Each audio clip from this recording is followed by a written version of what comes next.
እንዴት ዋላችሁ?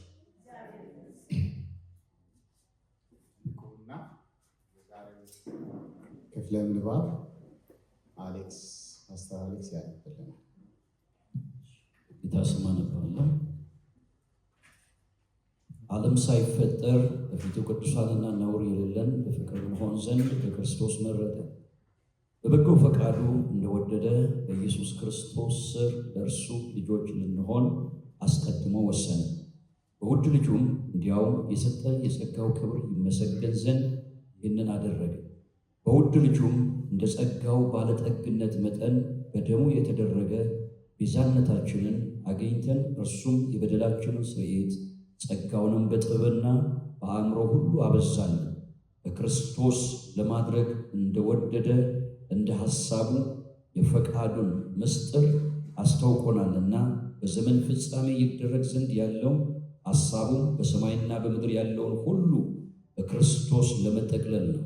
እንደ በጎ ፈቃዱ ምክር ሁሉን የሚሠራ እንደ እርሱ ሐሳብ አስቀድመን የተወሰነን በክርስቶስ ደግሞ ርስትን ተቀብለናል። ይኸውም በክርስቶስ አስቀድመን ተስፋ ያደረገን እኛ ለክብሩ ምስጋና እንሆን ዘንድ ነው። እናንተም ደግሞ የእውነትን ቃል ያውም የመዳናችሁን ወንጌል ሰምታችሁ ደግሞ በክርስቶስ አምናችሁ በተስፋው መንፈስ ቅዱስ ታተማችሁ። እርሱም የርስታችን መያዣ ነው፣ ለእግዚአብሔር ያለውን ሁሉ እስኪዋጅ ድረስ። ይህንንም ለክብሩ ምስጋና ይሆናል። እግዚአብሔር ሆይ እናመሰግናለን። ይህ የተነበበው ቅዱስ ቃልህ እንድንዘምረው እንድንኖረው እግዚአብሔር ሆይ እንድናሳይልህ በእኛ ውስጥ የጻፍከው ግልጽ ደብዳቤ ነውና እግዚአብሔር ሆይ ይህ ደብዳቤ በጣም እንዲገባን መንፈስህ በጣም እንዲያስረዳን በኢየሱስ ስም ለመንህ። በኢየሱስ ስም አሜን። እግዚአብሔር ይባርካችሁ። ሳምንት 2-3 ቁጥሮች እና ሌሎችን መግቢያ ነገር ተነጋግረናል። ግን በዋነኝነት ስናነሳ የነበረው በእግዚአብሔር ፍቃድ አገልግሎት በእግዚአብሔር ፍቃድ የሚል ነበር። በእግዚአብሔር ፍቃድ ውስጥ የነበረውን የአገልግሎት የጳውሎስን ሕይወት የጳውሎስን እና ደግሞ ደስታ። በእርግጥ አሁን ከዚህ ፓስተር አሌክስ ያነበበው 10 ቁጥር ውስጥ አንድ ሀሳብ ነው። አንድ ሀሳብ ብቻ ሳይሆን አንድ አረፍተ ነገር ነው። ድርብ አረፍተ ነገር ነው። ስርዓተ ነጥብ እንኳ በስነ ጽሁፍ ውስጥ በመጀመሪያው ስነ ጽሁፍ ውስጥ የለው። 10 ቁጥር ነው። 10 ቁጥር ያሉት ያው ቅዱሳን መጽሐፍት የጻፉ እኛ እንድናነበው እንደዚህ ቁጥር 1 ቁጥር 2 እንድንባባ ያደርጉ። ይሄ አንቀጽ ግን አንድ አንቀጽ ነው። አንድ አንቀጽ አንድ አረፍተ ነገር ነው። አንድ አረፍተ ነገር አንድ ሀሳብ የምናነሳው መንፈሳዊ በረከት መንፈሳዊ በረከት ግን እሱን ከማየታችን በፊት ባለፈው ሳምንት አንዳንድ ሀሳቦች አንስተናል። እስካላችሁ በክርስቶስ የሚል ነው ጨብጦ የትምህርቱ። ለምን እዚህ መጽሐፍ ውስጥ ለ80 ያክል ጊዜ ይመስለኛል 80 አካባቢ በክርስቶስ በክርስቶስ በክርስቶስ በክርስቶስ በክርስቶስ የሚል ቃላቶች አሉ። በቃ ምንድነው አንተ በክርስቶስ ምን ክርስቲያን በክርስቶስ የእግዚአብሔር ልጅ በክርስቶስ ቅዱስ ልጁ አገልጋይ የሆንኩለት። ከዛ ትዳር ራሱ በክርስቶስ በጌታ የሆነችው ሚስትን በጌታ በክርስቶስ በክርስቶስ በክርስቶስ እና ደግሞ ልጅን በክርስቶስ አጠቃላይ ሕይወት በክርስቶስ በክርስቶስ በክርስቶስ በክርስቶስ። ባለፈው ስናነሳ አንድ ሀሳብ ትኩረት ሳልሰጥበት የሄድኩበት ሀሳብ ኢየሱስ ክርስቶስ አባታችን አይደለም ብያለሁ። አረ ሲላችሁ ምን ማለት እንደሆነ እሱን ካልነገርኳችሁ በዛ ጥያቄ ውስጥ ይሄኛውን ማሰሙኝ። በስላሴ ውስጥ ስላሴዎች ካረግናቸው 9 ይሆናሉ። ስላሴ በራሱ 3 ማለት በግዕዝ 3 ማለት ስላሴ የሚል 3 ማለት ነው። ግን እግዚአብሔር በመጽሐፍ ቅዱስ ውስጥ አንድ አምላክ የሆነው እግዚአብሔር ራሱ በ3 አካላት ገለጠ። አብ ሆኖ ወልድ ሆኖ መንፈስ ቅዱስ ሆኖ። 3ቱም በተለያየ ዘመናት ላይ የመጡ አማልክት አይደሉም። ከዘመናት በፊት የነበረ እግዚአብሔር አንዱ አምላክ በ3 መለኮታዊ አካል ተገለጠ። እና ግን ድርሻ ደግሞ አለው። አብ ድርሻ አለው። አብ አባት ነው። የክርስቶስ ኢየሱስ አባት፣ የአማኞች ሁሉ አባት፣ የሚያምኑት አባት ነው። እግዚአብሔር አብ የፍጥረትን አባት ነው። ግን የፍጥረት አባትነትና የኛ አባትነት ይለያል። የኛ አባትነት አባ አባ ብለን የምንጮህበት ማለት ነው፣ የምንጠራበት ነው። አባ አባ ብለን የምንጮህበት የልጁ መንፈስ በእኛ ውስጥ ስላለ ያ እኛን ልጅ ስለሚያደርገን እኛ ሕጋዊ ልጆች ነው ለእግዚአብሔር። የፍጥረቱ ልጆች አለ። እኛ የእግዚአብሔር ልጆች ነው። ወልድ እግዚአብሔር ወልድ ለእኛ አዳኛችን ነው። ወልድ እግዚአብሔር ነው። አዎ። ወልድ አምላክ ነው። አዎ። አብ አምላክ ነው። አዎ። አብ ግን ወልድ አለ። አብ ወልድ አለ። ወልድ ደግሞ መንፈስ ቅዱስ አለ። እንዳናቀላቅለው ማለት ነው። ማለት ሥላሴ ብዙ ምርምር ካረጋችሁ ጭንቅላታችሁን ታጣላችሁ። አንድ የመጽሐፍ ቅዱስ የጥንት ሰው እንደተናገረው ሥላሴን ችላ ማለት ደግሞ ሕይወትን እናጣለን። ስለዚህ እግዚአብሔር አብ፣ እግዚአብሔር ወልድ፣ እግዚአብሔር መንፈስ ቅዱስ አንድ አምላክ፣ ሶስት አማልክት አለ፣ አንድ አምላክ። ይሄ በጣም ብዙ በቅዱሳን መጽሐፍት ውስጥ ያለ እውነት ቢሆንም ግን ለመተንተን ብዙ ጊዜ ይፈጃል። ያውቃላችሁ እንደሚባለው እኔ ሥላሴን ለማስተማር አንድ ሁልጊዜ የምጠቅሰው ሀሳብ ሰውየው ለማስተማር ገባና አንድ 40 ደቂቃ ሲያስተምራቸው ገብቶናል ሥላሴ ተረድተነዋል አለ። ተረድታችኋል አለ። ከዛ ጀመረና ትንሽ ማብራራት ሲጀምር አይ ከቅድሙ አሁን ተደናግረናል አለ። አይ በጣም ተነተንላቸውና ግራ ገባቸው። አሁን በጣም ግራ ገብቶናል ሲሉ አሁን የገባችሁ ብሏችሁ ሄደ። እግዚአብሔር ራሱ እግዚአብሔርን እናክል ሀሳቡም አይገባም። በዚህ ምናልባት በሜትር ቢለካ 1300 ክራይናል ሲሲ ክራይናል ካፓሲታችን ይችላል። በዚች አእምሮ ውስጥ ከፍቅር ውጪ ከምህረት ውጪ ከራሱ ከእግዚአብሔር መንፈስ ጸጋ ውጪ እንዲፈንትኖ እንደዚህ ሳቀመር ምናምን እሱ አይመጣም። ለዛ ነው ቃላት ሀሳብ ይሸከማሉ። የሚሸከሙት ሀሳቦች ግን ለአንዳንዶቹ በጣም ንስ ስለሚሉ ላይገባችሁ የሚችለው እንጂ ሂሳብ ቢሆንማ ሁሉም ሰው በሚረዳው መልኩ የክርስትና ሕይወት 2 ሲደመር 2 ሲካፈል ለእንትን ምናምን ብዬ ፎርማቱ እሰጣችኋለሁ። ሁሉም ሰው ገብቶ ያገኘዋል። እሱ ሳይንስ ነው ይታወቃል። እግዚአብሔር አንዱ ባህሪው አለመታወቅም። ስለዚህ ሥላሴ ስል ሳነሳ አሁን አብራራለሁ ወደ ውስጥ የአብ ስራ ምንድን ነው? የወልድ ስራ ምንድን ነው? የመንፈስ ቅዱስ ስራ ምንድን ነው? በዚህ በአንቀጽ ለይቶታል መጽሐፍ። አብ መረጠን፣ ወልድ ሞተልን፣ መንፈስ ቅዱስ ደግሞ ማተም አለ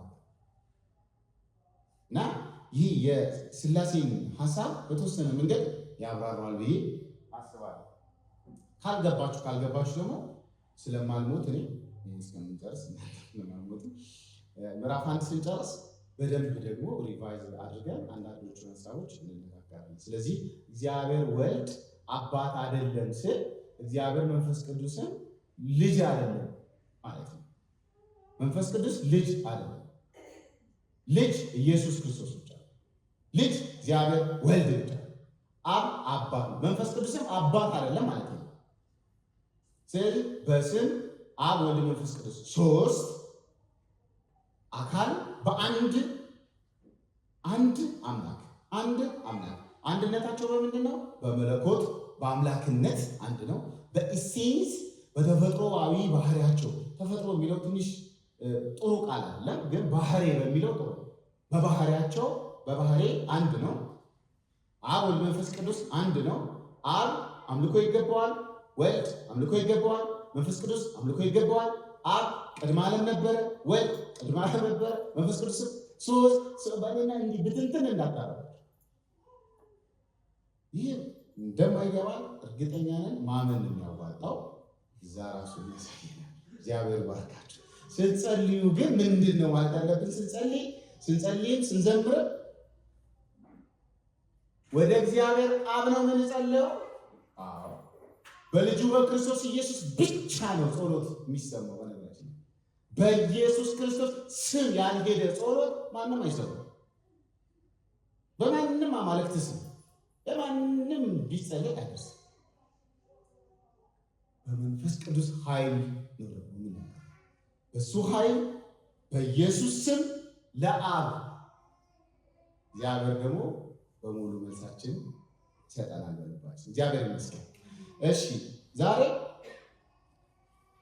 በዚህ ስነ ጽሑፍ ውስጥ ጳውሎስ በአንድ እስር ቤት ውስጥ ቁጭ ብሎ የዘመረው መዝሙር ወንድማችን የዘመረው አንድ መዝሙር ነው።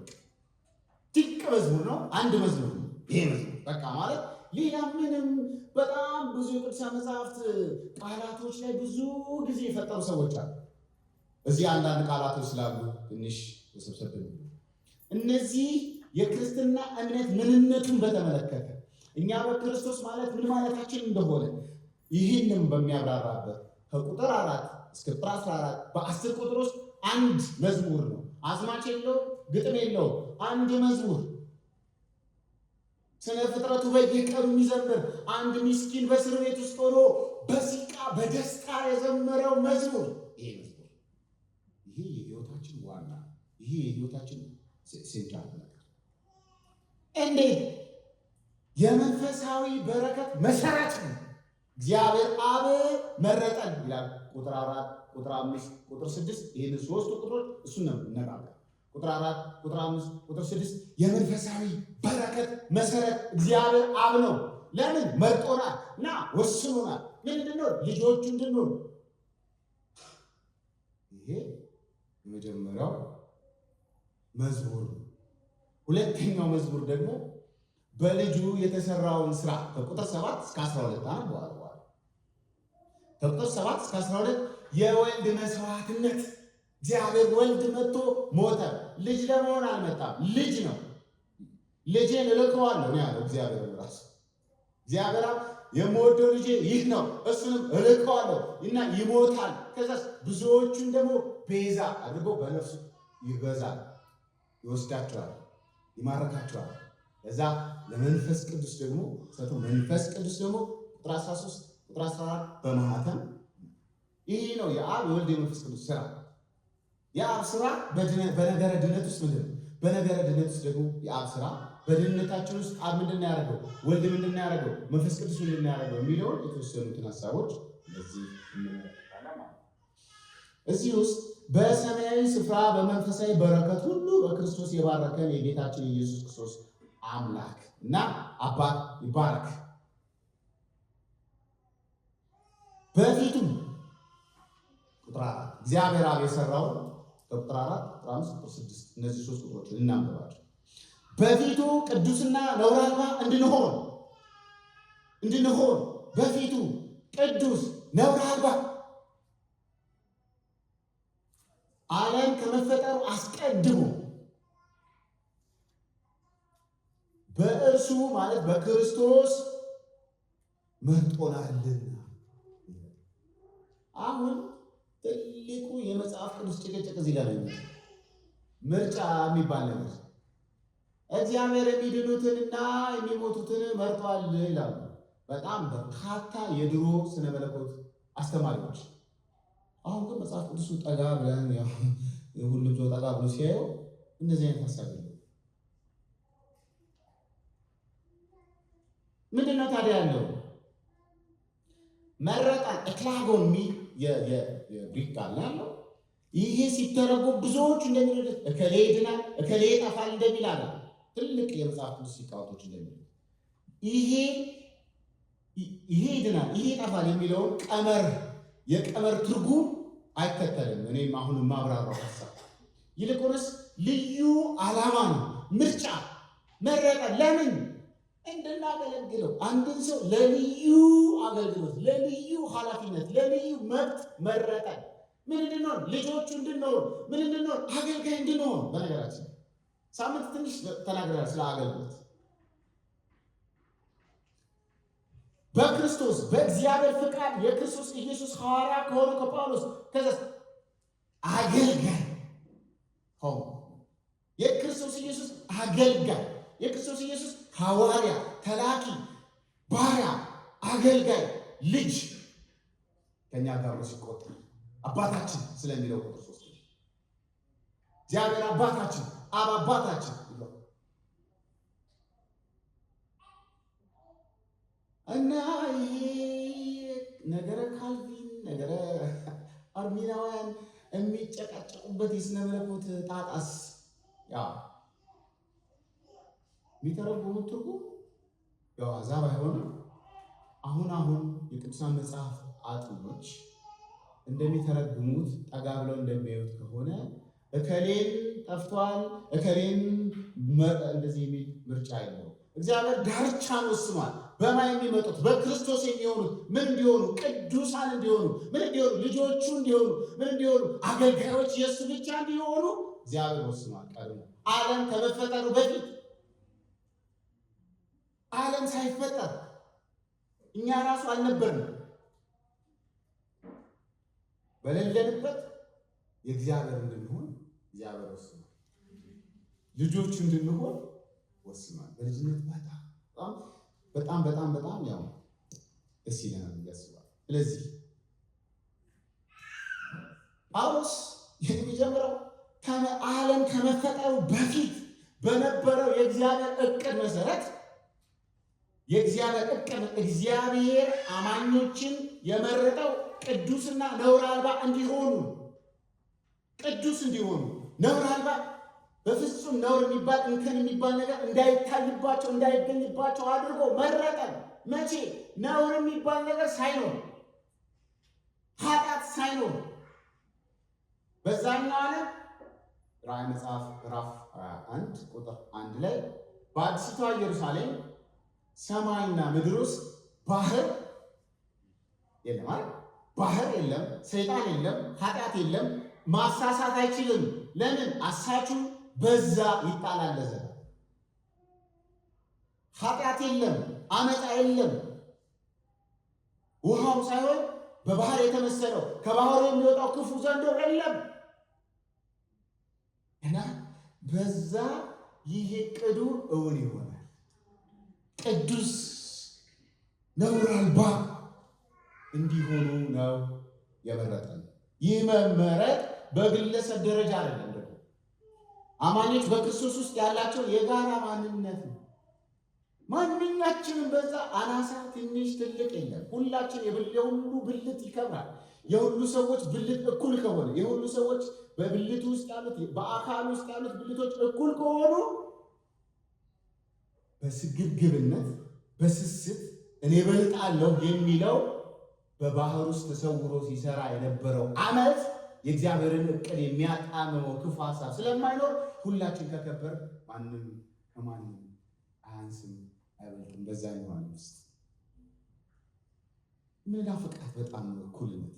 ስለዚህ እኩልነት ስሙ ነው ያለው ኢምፖሲብል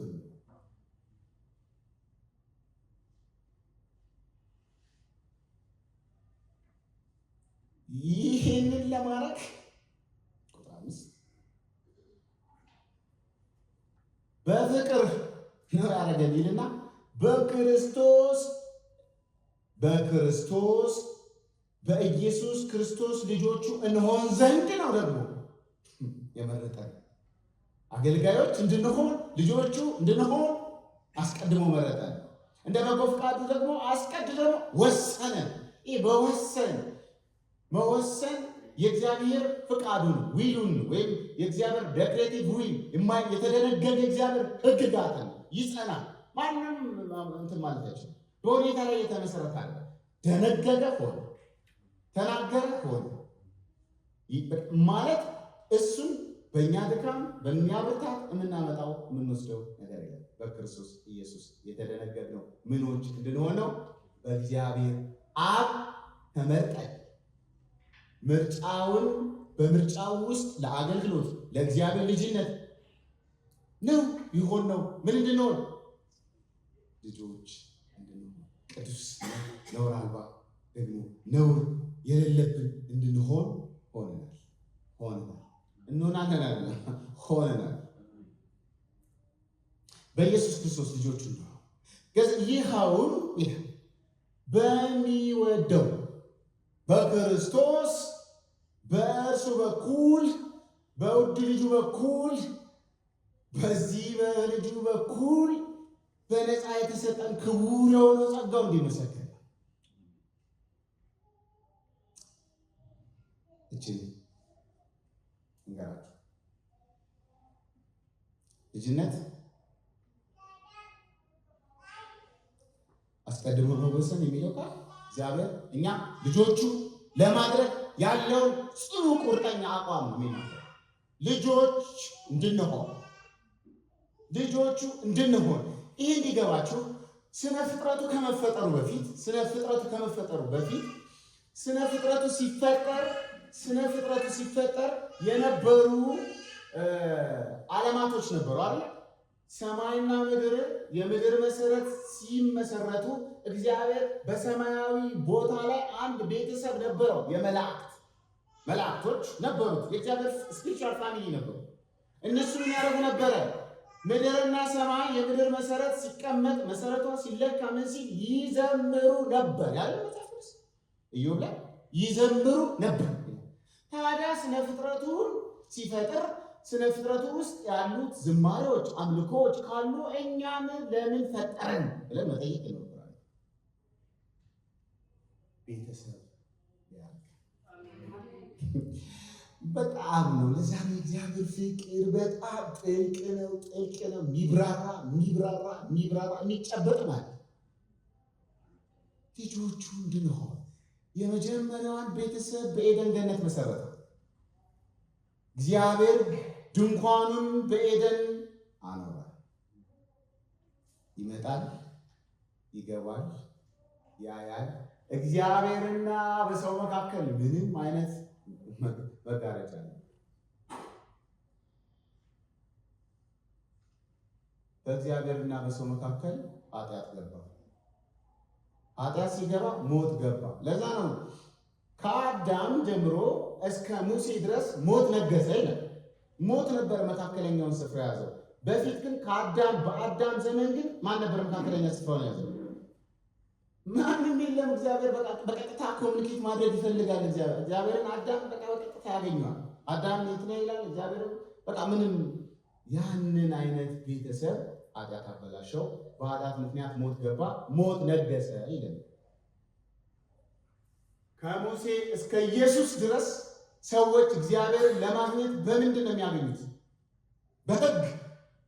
ሕጉ ተስቀምጧል። ይህንን ካሟላ ታገኘኛለህ፣ ይህንን ካላሟላ አታገኘኝም። ወደ እኔ ስትመጡ ይህንን ሪኳርመንት አሟሉ፣ ይህንን ሁኑ፣ ይህንን ነገር አድርጉ። ከኔ ጋር የህብረት መስዋዕት፣ የመገናኛ መስዋዕት፣ የመስዋዕት ማለት የምናምን የሁሉ ነገር ሰው ከእግዚአብሔር ጋር የተቋረጠው መስዋዕት ያ እስኪመጣ ድረስ መሲሁ እስኪመጣ ልጁ እስኪመጣ ድረስ ምንም ያደርጋል ጋፑን የሚሞላ ጸጋና እውነት ግን በኢየሱስ ጢሞቴዎስ ላይ ጳውሎስ በሰውና በእግዚአብሔር መካከል አንድ ሰው የሆነ ኢየሱስ ክርስቶስ አለ። ሌላ መካከል የለም። እዚህ ውስጥ ማርያምም ገብርኤልም ማንም መሆን አይችልም። ሰው መሆን ይጠይቃል ለማዳንኛ ነው። ሰው የሆነ ደግሞ ማንም የለም። ሰው ብቻ መለኮት መሆን በኢንቲቲ መለኮት መሆን ይኖርበታል። ስለዚህ በመካከል ያለው መካከለኛ እሱ ነው። ሌላ መካከለኛ ሊሆን አይችልም። በምኞት የሚመጣ ነገር አይደለም። እኛ አርገን ብናረገው ራሱ አይሆንም። ብቃትም የለውም፣ አቅምም የለውም እሱ መሆን። እዘን በጉ መሃል ላይ ያለባት ከተማ፣ በጉ በሚያስተዳድርባት ከተማ ውስጥ ለመኖር እኛ ተስፋ አድርገን የጀመርነው ጉዞ ይሄ። ይህንን ለማምጣት የእግዚአብሔርን እቅድ ለማሟላት እግዚአብሔር አብ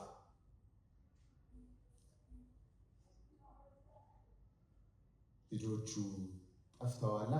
ስለጠፉ ልጆቹን ገዛቸው ወይ አዶፕት አደረጋቸው ይላል። ይሄ አዶፕሽን የሚለው ቃል የጳውሎስ መጽሐፍት ውስጥ ሰዎች የእግዚአብሔር ልጆች የሆኑበት መንገዱን ይናገራል። አዶፕት ያደርጋቸው ደግሞ እንደ አንድ ቀውስ አለ። ኃይለ ዮሐንስ የሚባል ልጅ ታውቃላችሁ? ቀውስ ነው። እኔና ኢየሱስ አንድ ነን ይላል። ታላቅ ወንድሜ ይላል። እኔ ልጁ ነኝ ይላል። ኖሞር አንድ እያለች ምናምን ይላል። ይሄ ኖሞር አንድ እያለች ማለት በቃ በአጋንንት መወረር ነው። ወንድሞች እናቶች፣ በጣም ስትጠጋጉ ደግሞ መጠንቀቅም ያለባችሁ በጣም ማለት እየተጠጋችሁት ማትለምዱት እያወቃችሁት ማታውቁት ነገር እግዚአብሔር እናንተ አውቃችሁ ከጨረሳችሁት የእናንተ እግዚአብሔር ምናልባት እግዚአብሔር ሊሆን ይችላል። ደግሞ ኢየሱስ ማንም ሊያውቀው እንደ ቀድሞ ቢፈልግ ማንም አያውቀውም። ጥቅጥቅ ባለ ድንቅ ብርሃን ውስጥ ይኖራል።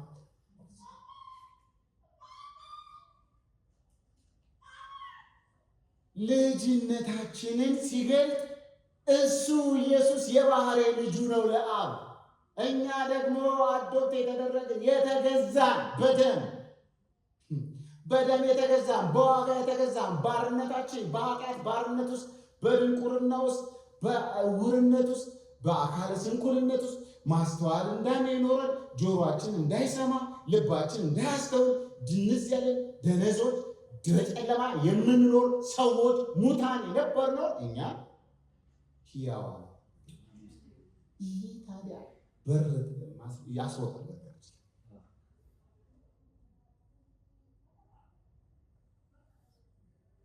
ይሄ ምድር ላይ ከምታገኙት ቁሳዊ የተለያዩ ሳቲስፋክሽኖች ሁሉ በላይ ነው። ዘላቂ ስለሆነ የሚለይም ስለሆነ ከእግዚአብሔር ጋር ቤተሰብ ለመሆን መጀመሪያ እቅዱ ይሄ ነው። ልጅ አደረገ መወለድ ነው። ድጋሚ መወለድ ከእሱ ጋር ልጅ ለመሆን ልጆች አደረገ። ልጆቹ የእግዚአብሔር ልጆቹ እዚህ ውስጥ እንግዲህ በአንድ ጉድፍቻ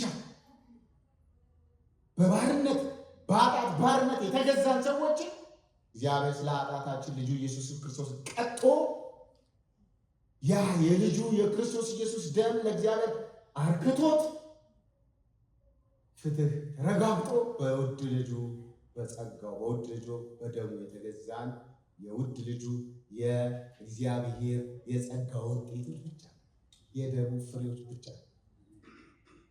ወንድሞቼ እናቶች፣ አጋንንት ይህ ነገር እንዲገባን አይፈልግም። የእኛም አእምሮ ኢንተረስት እንዳይኖረን ያደርገናል።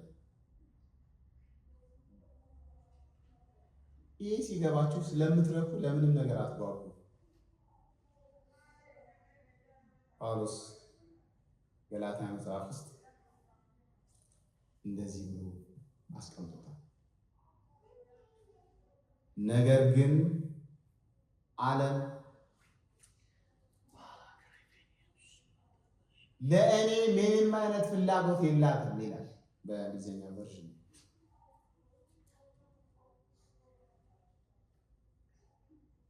እኔም ለዓለም ምንም አይነት ፍላጎት የለኝም። ለምን? በክርስቶስ ኢየሱስ መስቀል ተሰቅሏል። ፍላጎት ዓለም አትፈልግም። እኔን ስተኛ አስጠላታል። ዓለም እኔ ሰዓት አስጠላኛለች። የፍላጎት እጦት አለብኝና እሱን ደግሞ ማግኘት ማልችለው በክርስቶስ ኢየሱስ በተደረገልኝ በመስቀል ስራ ምዕራፍ 6 ቁጥር 14 ላይ ይናገራል። ይሄ ነው የሆነው። ዕዳው ተሰርዞለት የአዲስ አባቱ ወራሽ ሆኖ ወራሽ እግዚአብሔር ራሱ ነው የሚወስድ።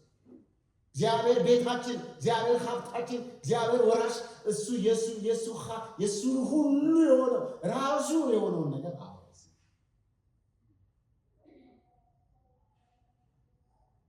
እግዚአብሔር ይህን ምሳሌ ሲጠቀም አማኞች ከእግዚአብሔር ጋር ያላቸው አዲስና የማይለወጥ ዝምድና አዲስ ነው፣ የማይለወጥ ነው። ይሄ የሚገርም ዝምድና በልጁ የተደረገ ዝምድና። እዚህ ውስጥ ግን አንድ ትልቅ ነገር ጠይቋል። ምን? ጸጋ።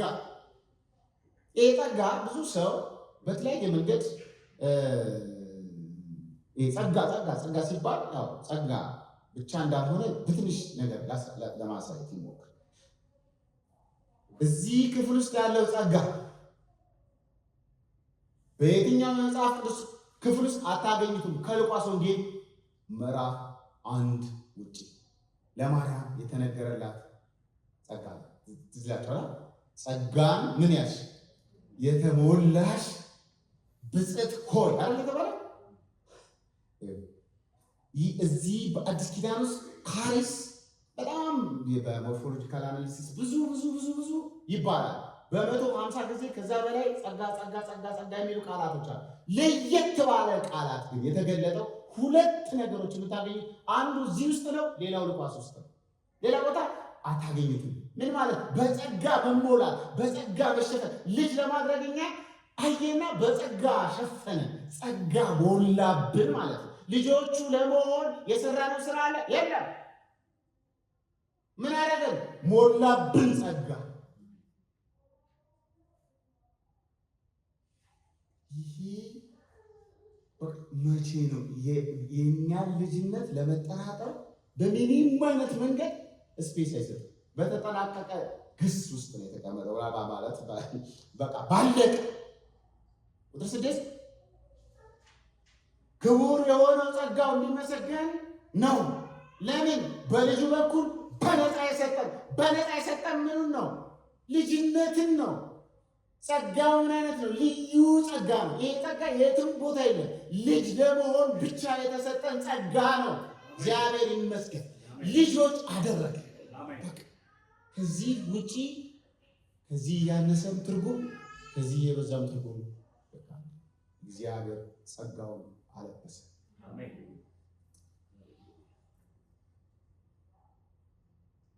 እኛ ማርያም ነን፣ የማርያም አይነት አማኞች ነን ስንል ሌሎቹ የማይገባቸው እሱ ሉቃስ ወንጌል ላይ ምዕራፍ 7 የተሸከሙ ማኅፀን እና ምን አለ? ጡቶች የጠባሃቸው ጡቶች ብፁዓን ናቸው አለች አንድ ሴት። አዎ ብፁዓንስ እግዚአብሔርን ቃል ሰምተው የሚኖሩ እነዚህ ናቸው፣ ብፁዓን ደቀ መዛሙርቴ ናቸው። ብፁዕ መሆን ትችያለሽ ማለት ነው። እናቴ መሆን ትችያለሽ ቃሌን ሰምተሽ። እኛ ቃልን ሰምተን በዳግሙ ልደት ያገኘነው የእግዚአብሔር ቤተሰብ ውስጥ የተቀላቀልነው ልጅነት የሚገርም ልጅ ለአእምሮ ይገባል፣ ለሰው ይገባል አይገባም፣ ግን ጸጋው በልባችን ውስጥ አደረ። ይሄ ክቡር የሆነ ጸጋ ሌላ የመጽሐፍ ቅዱስ ውስጥ አታገኙትም። ሌላ አንዳንድ ጸጋዎች ከእግዚአብሔር ጋር ለመቀጠል የተሰጡ ናቸው። አንዳንድ ጸጋዎች ሌላ ነገር ለማድረግ የተሰጡ ጸጋዎች ናቸው። አንዳንድ ጸጋዎች አገልግሎት ለማገልገል ወይም ደግሞ ኃይል ለመስጠት የተሰጡ የጸጋ ስጦታዎችም ሊሆኑ ይችላል። ይህ ጸጋ ግን ልጅ ለማድረግ የተሰጠ ብቸኛ ጸጋ ነው። እግዚአብሔር ይመስገን። ከ7 እስከ 10 መዋጀት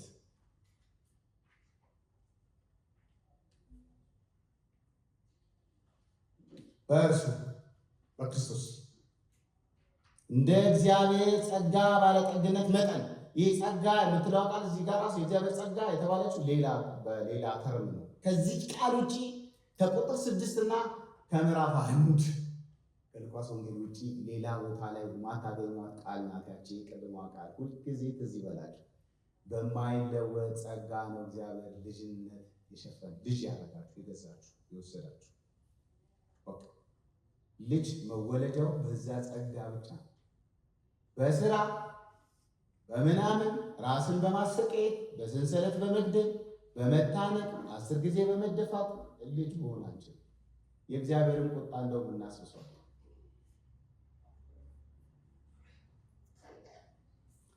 በእርሱም እንደ እግዚአብሔር ጸጋ ባለጠግነት መጠን በደሙ ነው የተደረገልን። ይህ ጸጋው ወደ እኛ ለመምጣት የልጁ የክርስቶስ ኢየሱስን ደም ጠይቋል። በተደረገልን ቤዛነት የኃጢአት ይቅርታን አገኘን። ጸጋውንም በጥበብና በማስተዋል ሁሉ አበዛልን። በክርስቶስ ያቀደውን የፍቃዱን ምስጢር እንደ በጎ ሐሳቡ እንድናውቀው አደረገ። በዘመን ፍጻሜ የሆን ዘንድ ያለውን ሐሳቡን በሰማይም በምድርም ያሉትን ነገሮች ሁሉ ራስ በሆነው በክርስቶስ ስር ለመጠቅለል ነው። ይጸጋ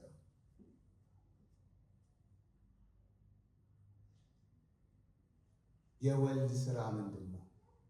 የእግዚአብሔር ወልድ ሥራ የዘላለም ዕቅዱን በክርስቶስ ኢየሱስ ደም አማካኝነት ተግባራዊ አደረገው። መጣ ወደዚህ ምድር ውስጥ። መለኮት ሰው መሆን በራሱ በጣም ከባድ የሆነ ሊሚቴሽን ነው፣ ውስንነት። ተወሰነ። መለኮትነቱ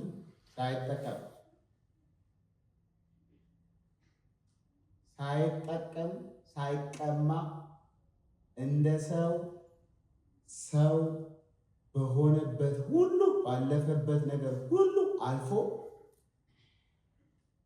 ገዛ።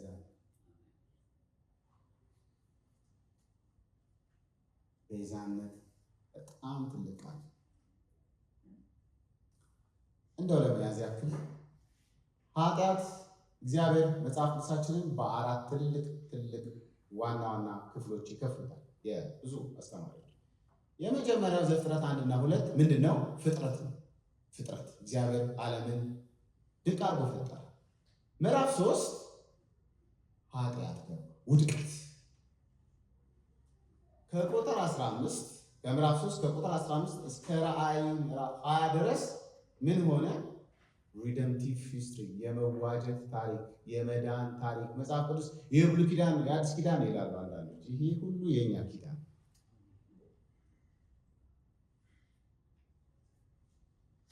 መዋጀት አዳም ሲወድቅ ከዛን ጊዜ ጀምሮ የነበረውን መዋጀት እየዋጀው ነበር። እየገዛ መጨረሻ የምታገኙት አዲስ ፍጥረት ነው። አዲስ ፍጥረት፣ ውድቀት፣ መበጀት፣ አዲስ ፍጥረት፣ አዲስ ዓለም፣ አዲስ ፍጥረት። ሞት የለም፣ ለቅሶ የለም፣ እንባ የለም። በዛ ስቃይ ውስጥ ምዕራፍ 4 ላይ የምናገኛቸው ነገሮች ሁሉ ያሉ በአዲሲቱ ዓለም የማይሰራ ስርዓት ነው። እግዚአብሔር ይህንን ለማድረግ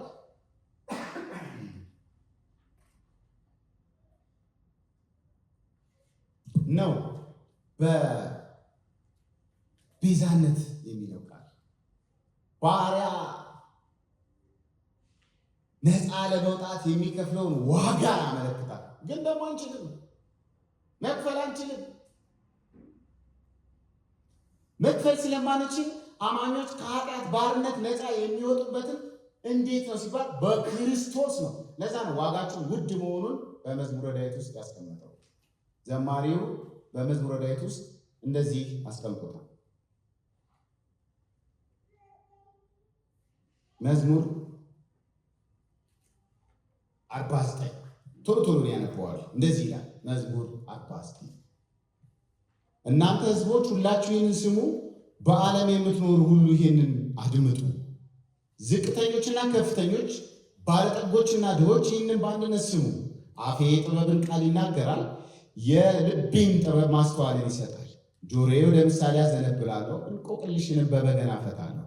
የአጭበርባሪዎች ክፋት በከበበኝ ጊዜ በክፉ ቀን ለምን እፈራለሁ? በሀብታቸው የሚመኩ በብልጽግናቸው የሚታመኑትን ለምን እፈራለሁ? ቁጥር 7 የሌላውን ሕይወት መቤዠት የሚችል ሰው ወይም ሰውን ማዳን የሚችል ሰው ወይም ለእግዚአብሔር ወዶ ሊከፍልለት የሚችል ማንም የለም። የነፍስ ዋጋ ውድ ነውና በቂ ዋጋ ከቶ ሊገኝለት አይችልም። ቢቻልማ ኖሮ በሀብት ቢቻልማ ኖሮ በስልጣን ቢቻልማ ኖሮ ሰው መረድ የሚችል ቢሆን ኖሮማ ለዘላለም በኖረ ሰው መበስበስን ባላየ ነበር ሰው። ግን አይቻልም። ከልጁ ውጪ የሰውን ልጆች ነፍስ መግዛት የሚችል ማንም የለም። አያላን ተነስተዋል፣ ሀብታሞች ተነስተዋል። ማይክል ጃክሰን ታውቃላችሁ፣ ምርጥ ምግብ ምርጥ አየር ምናምን 150 ዓመት አለ። 50 ማንም አይችልም። እዛው ቁጥር 10 ጠቢባን ሟች መሆናቸው የሚታይ ነው። ቂልም ሞኝም በአንድነት የሚጠፉ ጥሪታቸውን ለሌላው ጥለው ይሄዳሉ። ሀብታምም ድሃም፣ ቂልም ሞኝም፣ ሀብታም ድሃ፣ ሞኝ፣ ቂል እንግዲህ ያለው የስታተስ ካታጎሪ ይሄ ሁሉ ይጠፋል። ለምን? ለዘላለም መኖር አይችልም። ለምን? ቁጥር 7 እና 8 የነፍስ ዋጋ ውድ ነው። ለእግዚአብሔር ይህንን ውድ ዋጋ መክፈል የሚችል የለም። መሬታቸው ይላል በስማቸው ቢሰየም 1000 ካሬ ሜትር ለእንትና 2000 ካሬ ሜትር አራራ ምናምን ብትወስድም ማለት ነው ካርታ ቢኖር የመሬት መቃብራቸው የዘላለም ቤታቸው ከትውልድ እስከ ትውልድ መኖሪያቸው ይሆናል። ሰው በሀብቱ እንደተከበረ አይዘልቅም። ይታያል፣ የሚጠፋ እንስሳ ይመስላል። ይህ የተላሎች እድል ፈንታ ነው። የእነርሱ አባባል ለተቀበለ ለመጨረሻው ዋናው ገንዘብ ነው። ዋናው ገንዘብ ነው። ግንዛቤ ነው የሚያስፈልገው። ጸጋ እንድትረዳ እግዚአብሔር እንዲለ ገንዘብ አይደለም የሚያስፈልገው፣ ግንዛቤ መረዳትን። ቁጥር 8 መንፈስ ቅዱስን እንድንረዳው የተሰጠንን የልጅነት ሕይወት እንድንረዳው ጸጋውን በአእምሯችን በማስተዋል በእውቀት አበዛልን፣ ገባን፣ ተረዳን፣ አወቅን። ታው አላቅም ግን አወቅት።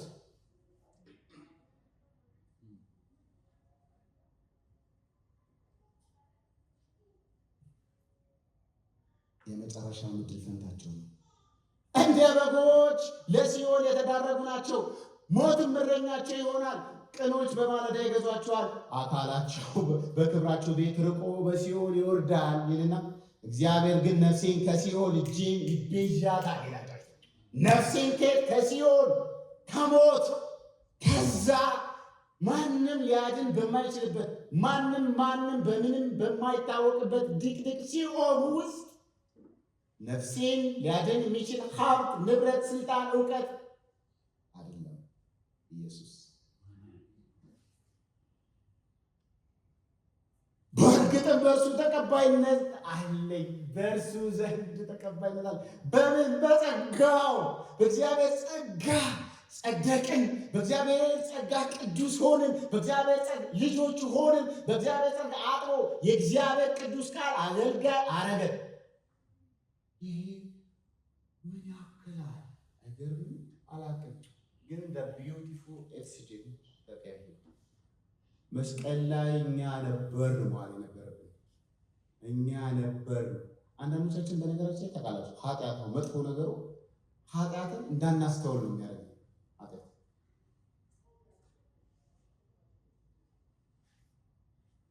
ይሄ በዚህ ጾም ጸሎት ያዙ ወንድሞች ይላችሁ እግዚአብሔር ሆይ ስለማርክ ስለምንም ነገር አለ። አሁን የመጣሁት በፊትህ ከአንተ ጋር እንደሆን እድል ፈንታዬ አእምሮዬን ስለከፈትክልኝ ስላሳየኸኝ። ሰው ሀብቱ እንደተከበረ አይዘልቅም።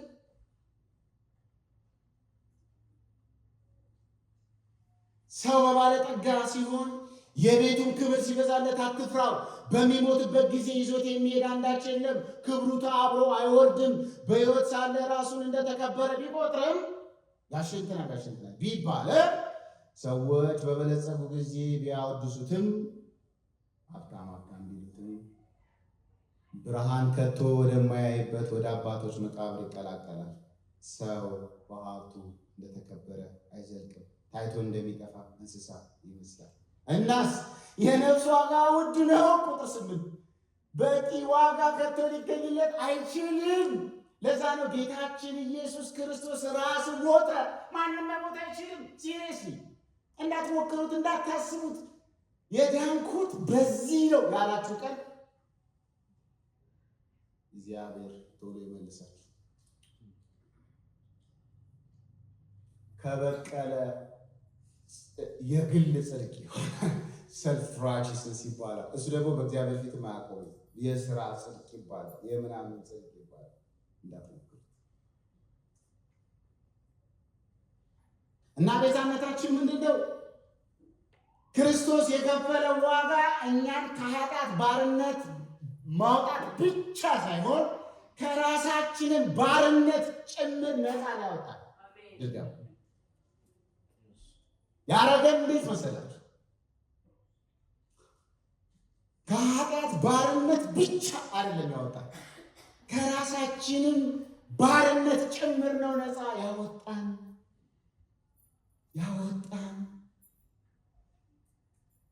የራስ ባርነት ከባድ ነው። ሰው ራሱን ማሸነፍ አቅቶታል። እኛ ግን እንችላለን። ስለሰበረልን፣ ስላሸነፈልን፣ ስላነሳልን አይችሉም። ራስህን ግዛ መደን ይግዛ እንዳለ እኮ ሶፍትዌሩ እኮ ምዕራፍ 2 ላይ ተቆጣጥሯል። አጭር ሂድ 4 ኪሎ ዝም ሂድ ዘም ሂድ በቃ ያንከራተተ ምን ያውቃል እሱ?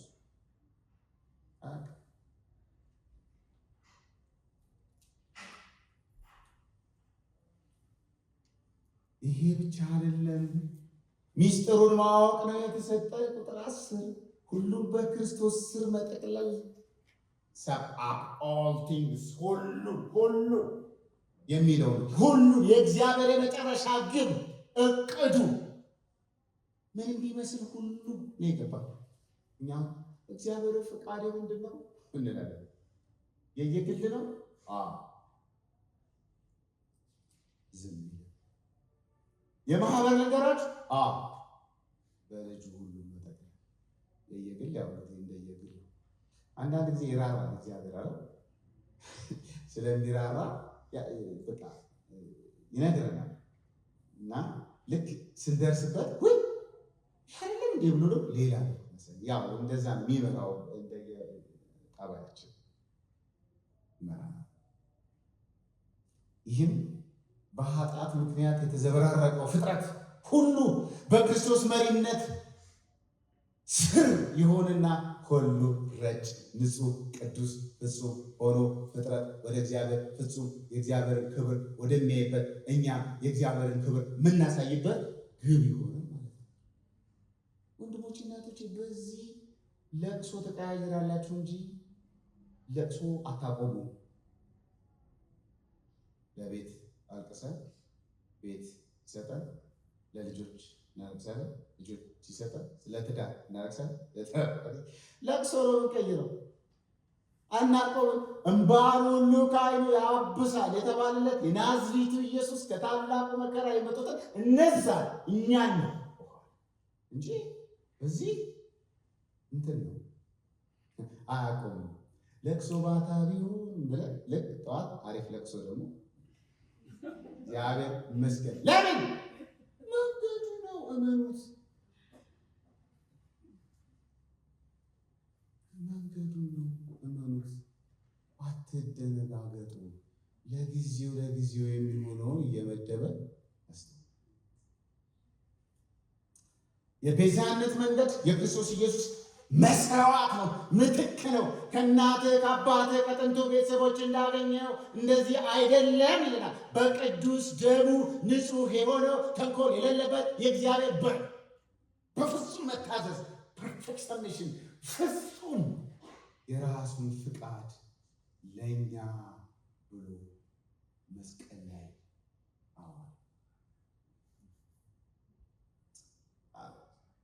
የዓለም ሁሉ ኃጢአት በእርሱ ላይ ነበረ። እግዚአብሔር ራሱን መስቀሉ ሰውና እግዚአብሔር የተጨባበጡበት ቦታ፣ ያ ቦታ እግዚአብሔር ወልድ የከፈለው ክቡር ደም እስከ ዛሬ ድረስ እስከ ዘላለም ድረስ የማኖር ዋስትናችን የእግዚአብሔር ሙሉ የጽድቅ ፍላጎት አረካው። ሮሜ ምዕራፍ 3 ላይ ረካ ይላል። እግዚአብሔር ረካ። በማንም አረካ። በዋነስ የተከናወነው የኃጢአት ሁሉ ነገር በልጁ በክርስቶስ ኢየሱስ ሞት ረካ። በእግዚአብሔር የጸጋ ኃይል ጸጋውን በማልበስ ነው የረካው። ለዛ ነው ሰማያት ተቀደዱ ይላል መጽሐፍ ቅዱስ። ኢየሱስ ይቀመጣል። ልብ ብላችሁ ስሙ። ሰማያት ምን አሉ? ተከፈቱ፣ ተቀደዱ ይላል። ተከፈቱ የሚለው የሉቃስ ወንጌል፣ የማቴዎስ ወንጌል። ማርቆስ ተቀደደ። እግዚአብሔር ሰውን ለማየት በክርስቶስ የሚያይ ያያል አለና ቁጣው ኃጢአት ስትሰራ ቁጣው የማይነሳሳው የልጁን ዶም ተቃራኒ የእግዚአብሔር ጸጋ ዕብራውያን ለዛ ነው ኃጢአት ሰርተን የማይኮንነን ለዛ ነው ይላል። ኃጢአት እንሰራለን የዳኑ አማኞች። ግን ኩነኔ የለብንም፣ ፍርድ የለብንም። ለምን? ተነስቷል። ይህ እግዚአብሔርን በጣም በጣም ደስ የሚያሰኝበት ዜማ ነው። ለዛ ነው ቅዱስ ጳውሎስ የክርስቶስ ደም እግዚአብሔር ለእያንዳንዱ አማኝ የሰጠው የማይገባ ሞገስ፣ ለዘላለም የሰጠው ልጅነት ነው፣ ጌጥ ነው፣ መታያ ነው። በአብ ፊት የእግዚአብሔር ቁጣ በነደደ ጊዜ ማን ካስፈሪው ከእግዚአብሔር ቁጣ ውስጥ ማን ሊያስፈልጠን ይችላል? የልጁ የክርስቶስ ኢየሱስ ደም። በውድ ልጁ ሶስተኛ አንድ ሁለት ደቂቃ መንፈስ ቅዱስ ይኸው ምን ይኸው ሁሉን በፍቃዱ መሰረት እንደሚሰራው እንደ እርሱ ዕቅድ አስቀድሞ የተወሰንን እኛ ቀድመን የተወሰንን አገልጋይ ለመሆን ልጆች ለመሆን ቅዱስ ለመሆን ነውር የሌለብን ቅዱስ ጻድቅ በእግዚአብሔር ፊት ለመሆን ክቡር የሆነን የሁሉ ጸጋ የለበስን ሰዎች እኛ ደግሞ በእርሱ ተመርጠናል። ምን ለመሆን? አገልጋይ ለመሆን። ምንድን ነው የምናገለግለው? አገልግሎታችን ሳምንት ምናልባት እድል ከሰጠ እግዚአብሔር አገልግሎታችን አንድ ነው። አገልግሎታችን በነገራችን ብዙ አለ፣ ግን ትንሽ ነካንካል ይሄዳል። ይኸው በክርስቶስ ተስፋ በማድረግ የመጀመሪያ የሆንን እኛ ይላል ጳውሎስ አይሁዳውያንን እኛ ለክብሩ ምስጋና እንሆን ዘንድ ነው። ምን የሆናችሁት? የተመረጥነው ከጥንት ጀምሮ እግዚአብሔር ከ12 የእስራኤል ነገድ እየመረጠ የዘር ሐረጉ ይህ ተስፋው ቃል ተሸካሚና ደሙን ለማፍሰስ መንጫውን ለመቀጥቀጥ የተመረጠው እባብና የሴቲቷ ዘር ሲመጣ ሲጠብቀው በዚህ ዘር ምክንያት በአይሁድ ምክንያት ይሄ ደግሞ ይላል እኛ ለክብሩ ምስጋና እንሆን ዘንድ ነው። በቃ ለሌላ ነገር አይደለም። እናንተ ይላል አያጓጓንም። እኛ ብቻ ጳውሎስ በጣም የሚገርም አያጓጓንም።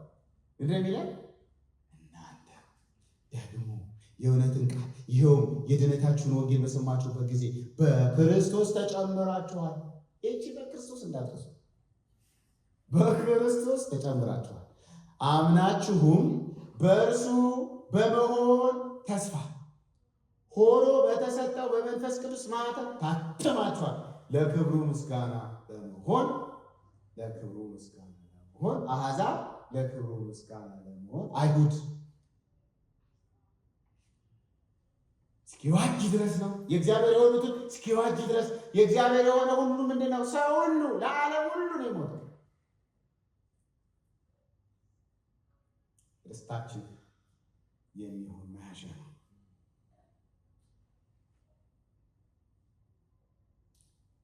እኛ አይሁዶች እናንተ አሕዛቦች በማለት ነው የሚከፍላቸው። እኛ አይሁዶች እናንተ አሕዛቦች ለክብሩ ምስጋና እንሆን ዘንድ ሆኑ። በጥንቱ ዘመን ውስጥ ማዕተብ የባለቤት የጥበቃ ምልክት የኔ ነው። የክርስቶስ ኢየሱስ ደም በርኅራኄ ስም ዕቃ ቁስ ምናምን ብዙ ጊዜ እንረጫለን አለ። ከእሱ ይልቅ ደሙ የሚያገለግለው ለሁለት መንገድ ነው። አንድ ለአብ ለእግዚአብሔር አብ ይዞት ገብቷል ወልድ። ሁለት በጣም የሚገርም ሁለት መናፍስት አጋንንት ምናምን አይቶ አይመጣም። ባጭሩ ሞት አለ ዕድሜያችሁ አለ እግዚአብሔር ፍቃድ አትሞቱ። ያ ምልክቱ ይሽሻል። በጣም ድክም ብትሉም ለሱ ነው። በጣም ብትበረቱም ለሱ ነው። ለምን? የእሱ ስለሆናችሁ። ከዛ ነው መንፈስ ቅዱስ አንድ ንብረት በማኅተም ሲታተም የእሱ ነው። ማንም ሊነካው አይችልም። መንፈስ ቅዱስ ለአማኞች የሰጠው የእግዚአብሔር የኔ ናችሁ ምልክት ነው። መንፈስ ቅዱስ ተሞልተሃል ስትባል እንደ ቀልድ እንዳታዩ። የማነህ እያለ የእግዚአብሔር መንፈስ ተሞልተሃል፣ በመንፈስ ተጠምቀሃል፣ በመንፈስ ትናገራለህ፣ በመንፈስ ትጸልያለህ፣ በመንፈስ ትኖራለህ፣ የመንፈስ ፍሬ አለ። እግዚአብሔር የእግዚአብሔር ቀን አሁን የማን እግዚአብሔር እንኳን የሆነ የግለሰብ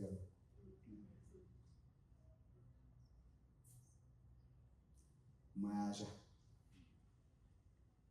ቅድመ ክፍያ ቀብድ የማይመለስ የማይበላሽ ቀብድ ተበልተናል፣ ተነክተን ተይዘን ለእሱ ይጥቀልለናል።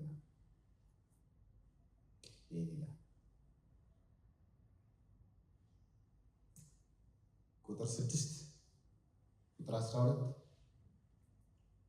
የተወሰኑትን ቁጥሮች አንድ ልበለ ነው። ለምንድን ነው ይሄ ሁሉ የሆነው?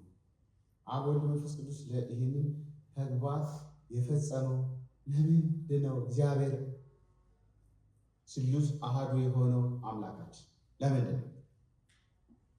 ቁጥር 6 የእግዚአብሔር ምርጫ የአማኞች የመጨረሻ ግብ ለምንድን ነው?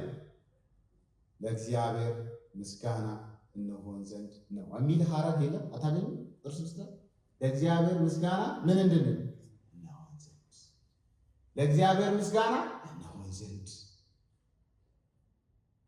የማይገባው ክቡር ጸጋው ለእግዚአብሔር ምስጋና እንሆን ዘንድ። ተመሳሳይ ምስጋና ለወልድም ስራ ተሰጥቶታል። ቁጥር 12 ላይ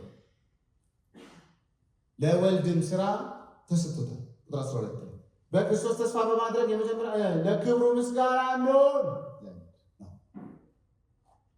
በእግዚአብሔር አብ የተሰራው ስራ ለሁላችን የእግዚአብሔር ለክብሩ ምስጋና እንሆን ዘንድ ነው። በእግዚአብሔር ወልድ ለሁላችን የተሰራው ስራ ለክብሩ ምስጋና እንሆን ዘንድ ነው። በእግዚአብሔር መንፈስ ቅዱስ የተሰራው ስራ ቁጥር 14